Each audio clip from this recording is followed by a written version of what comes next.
Okay, sorry. I thought I was going to have to stop really quick, but I'm just going to end this. But so those of you, again, who you don't have to believe one word I say, but you know, I am, I do not, um, I don't hear from demons. I mean, I don't. What you see is what you get. I mean, I love the Lord so much. I'm telling you, in my sleep, he's talking to me and he's teaching me, and it's just, it's the little things, because what is what we don't think matters to him. It really does. It's the little things. Okay, and I know everybody's worried, so worried, about their children right now. I know a lot of children are going, "Whoo, I got one, I got one, I got one that, oh, oh, I can't even let, on in the house, let alone." But at the same time, I'm a mother, and it breaks my heart, breaks my heart. But he has the sense in his head. I can't even tell you. Um, I'm not even gonna have a car when he brings it back. I'm not even gonna have a car. And I still have 3 years to pay on it. I mean, it's just, oh, it's another thing. But I mean, but you know what? I totally give it to the Lord. It's totally in His hands. Completely got it, and that's what I have to go with. That's what I have to go with. It's my daughter. She's planning this baby, right? This baby shower. And another thing, it's it's in April, middle of April. Well, day before Easter, actually, day before Easter. 110 people. Really? Well, of course, they have a way now. You just can't write invitations out. You have to order, them with all the stuff on it, and you got to send them out, at least 6 weeks in advance. And I mean, it's just this whole other thing. Well, my I got to do the shower thing. Okay, so my day, half of my day and hours are taken up doing all this, but the other time is spent studying. And so then I gotta creep in the dishes and the laundry and everything else through there, but it's just been really hard. It's been really hard. And she's all excited. I'm like, I don't even, her baby's due June 1st. I don't know. I don't know. Can't tell her that.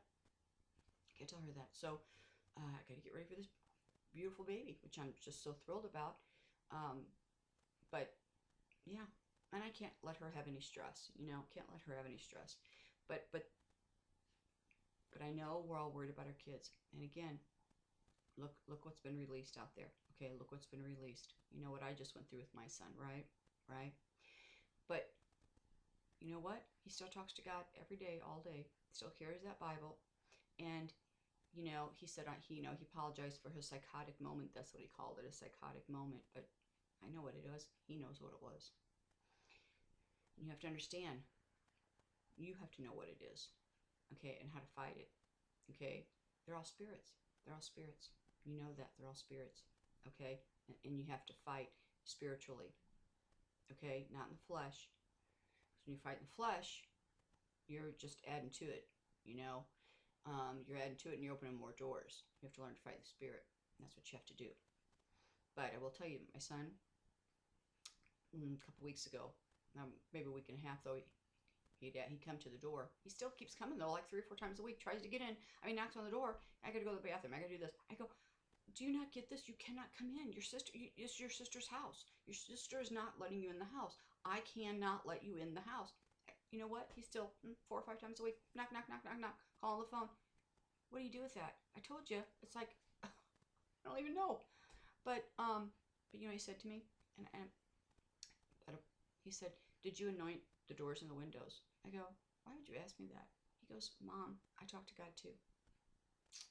He goes, "You remember, he showed me everything. I told you this like 2 years ago. He showed him everything that was going to happen." And Taylor didn't even know what it was. I mean, he couldn't even make heads or tails out of it. But Taylor saw himself witnessing through the tribulation. Well, again, we didn't understand that, right? Because we didn't know that. See, it was all the time that I was learning about all of this. But then God had showed him everything. And so Taylor thought he didn't get to go, that he was left behind, but yet he was, you know, um, after he was left behind, but he was fighting for, Team Jesus, right?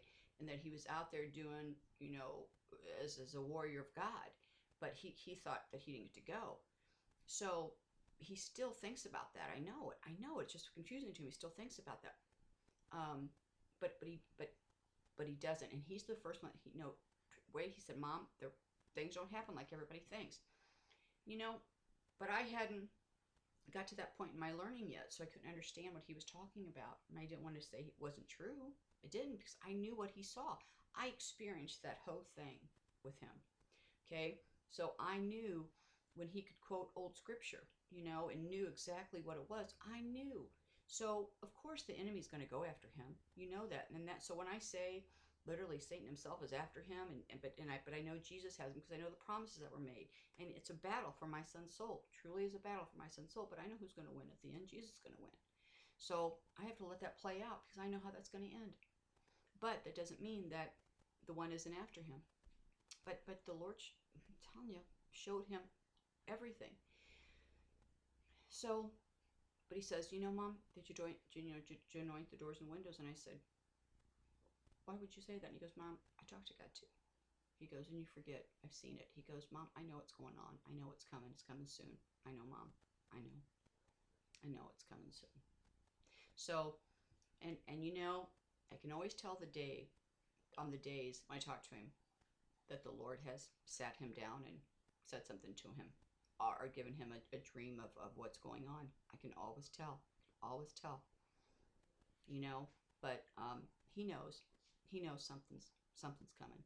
He goes, Mom, I know, because I don't talk about it, but don't mean. He goes, but just know, I know it's coming, and it's soon, and it's soon. So, but again,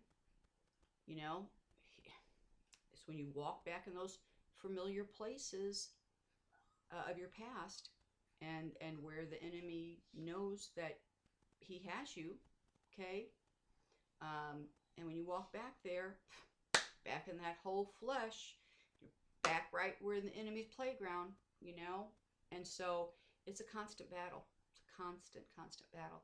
But I just believe, I just know Jesus has him. I know what Jesus promised. I know it. So if I start worrying, today I was crying over it. I was like, Lord, take this from me, because as a mother, it breaks my heart. And this, as a mother, it breaks my heart. Just please take this pain from me. Take this, I know. But I also, again, I know what a user he is, okay? I know he'll use me to death. But at the same side, that's still my immature son. Even though he's 21, he's the most immature thing. And he still, after everything happened, he just thought time would pass and he could just pick up right where he left off, and his sister would just forget everything. And so when I said, listen to me, you did major damage here, not only physically in the house, but I mean mentally, to her. And I said, it's not going to be that easy. And I said, she will not let you in. And he literally was like, for real, Mom, are you kidding me? I mean, really?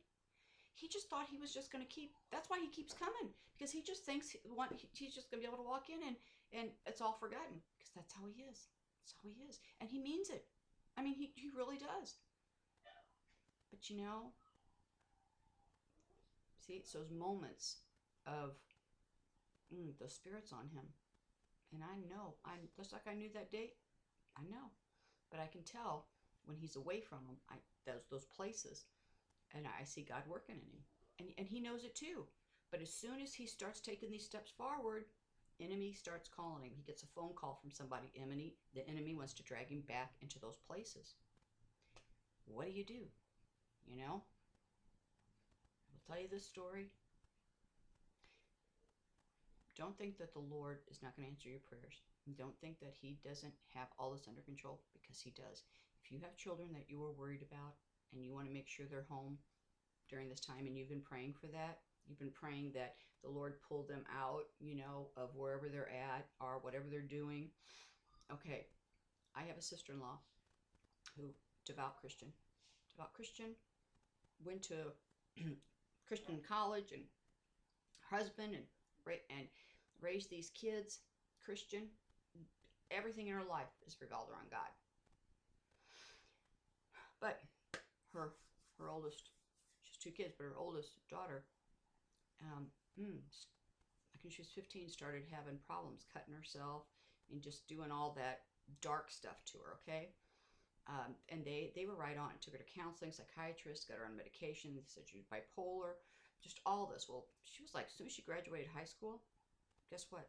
I mean, she could have went to any college, anything. She got a backpack on, hitchhiked to California, lived on the streets of San Francisco the past couple of years. She'll come back and forth with her, all her street friends. Mm-hmm. And that's, at first I know it had, my sister-in-law was just devastated, okay? I mean, and to not know if your daughter is, child is dead or alive. She wants to smoke pot. She wants, not any heavier drugs, it's pot, she wants to, be free and, she smoke pot. So, and since none of us will let our kids smoke pot, in our homes and around us, so they don't, see, that's the thing is they want to smoke that pot. When you don't agree with it, it's the other thing. So, but anyway, so this has gone on back and forth for the past, I don't know, 3 years or so. So, found out the other day, she's pregnant. She's like 21, 22. She's pregnant. Well, she told her mom, she said, well, I'll have the baby or I'll have an abortion, whatever you want. Of course, my sister-in-law is never going to allow, she goes, and if you want me to have it, then I'll stay here 9 months and I'll do what I have to do, but then I'll put the baby up. Well, I'll tell you this, my sister-in-law will take that baby, absolutely adopt that baby. But her daughter said, that's my word to you. I will be here for 9 months, do what I'm supposed to do. She went out, applied for jobs, got it. Told her friend that came over. She goes, no. She goes, no, you can't. You're gonna have to leave because I'm staying home for 9 months, and this is what I'm gonna do. Now, I point to this. She's home. She's home. She's home. My sister-in-law loves babies. She's like me. She loves babies too. She babysits all the time. All these babies. She didn't have any grandkids. Well, now her daughter's pregnant. Now she's gonna have a grandbaby in heaven. She have a grandbaby in heaven. And her daughter has been pulled away from that, and at least she knows she's home with her. She's home with her. At this time, now, really? I mean, we never saw that coming. Ever expected that. He's answering her prayers, and he's doing it. So, I'm telling you, if you can't see it right now, he'll do it. I'm not saying he's, but I mean, he does what he has to do to get that position and get that where it has to be. Don't lose hope. Don't lose hope. And don't fester. Don't worry. I know it's hard. I know it's hard. I know it's so hard. I love my kids more than anything in the world. I lost a child. I don't think I'm like, I mean, oh my gosh. I could live in fear 24 hours a day. I could live in total fear. Something happening.